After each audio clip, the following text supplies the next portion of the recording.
So hey guys, let's continue on today's topic on Citicorp Center Tower, shall we? So William Lemessurier is a structural engineer that are responsible for the concept and design of the Citicorp Center Tower. This tower is located in the Midtown Manhattan with 915 feet tall and a total of 59 floors. The issues that will bring up to the public regarding this tower are the discovery of a notable structural flaw of this building, where originally the potential wind loads of the building were calculated incorrectly.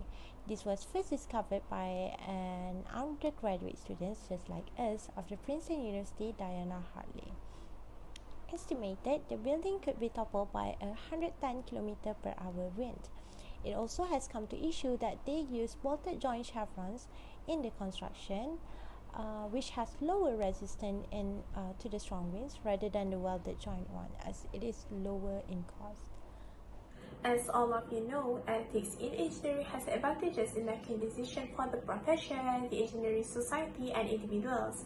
The advantage of the decision is maintaining the dignity of the engineering profession. It is undeniable that professional work ethics plays a vital role in making society ethical and successful. In this case, bolted joints were used instead of the recommended materials for full penetration welding. This was not professional. Next, it can prevent accidents from happening.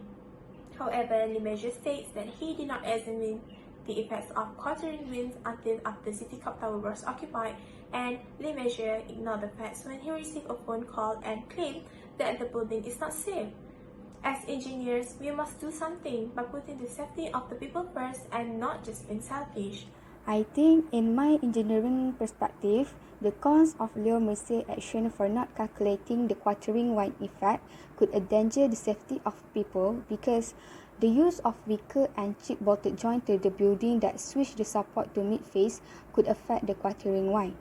Leaving this building vulnerable to wind of just 112 km per hour could cause the building collapse because the weaker and cheap bolted joint could not stand strong quartering wind. A storm with this strength had 1 in 60 chance of hitting New York City every single year. According to research, if this building collapsed, it could kill thousands of human bodies. In my point of view, impact that we can learn from this case is an engineering crisis occurred at that time due to the structural flaw of the Citicorp building. In this context, the potential of wind loads for the building did not correctly calculated. The flaw was discovered by an undergraduate student, Diana Hartley. After realizing the fact, Lemessurier admitted his error and planned for a solution. Lesson learned from this case is professional responsibility. As an engineer, we need to consider the safety of the public first before conducting any construction to avoid incidents that may happen later. In the Citicorp case, we found out that Lemessurier did not examine the effects of quartering winds until Citicorp Tower was occupied. After that, he also discovered unpredicted high stresses that can occur on the structural frame. Based on our discussion, Citicorp issue is quite interesting for me because we can see the conflict happen, which is miscalculation of the building against the quartering wind due to significant structural flaw, and they use bolts instead of welds just simply to reduce costs. From this conflict, we also able to see some ethical dilemma related in this case, maintaining consumer or public safety and awareness of unsafe building or product being marketed. I guess we as a future engineer should take a lesson from this Citicorp issue and others past case study those related with our field. The lesson we can learn in this Citicorp is, as engineer, we need to be alert with all factors of safety, especially involving public safety.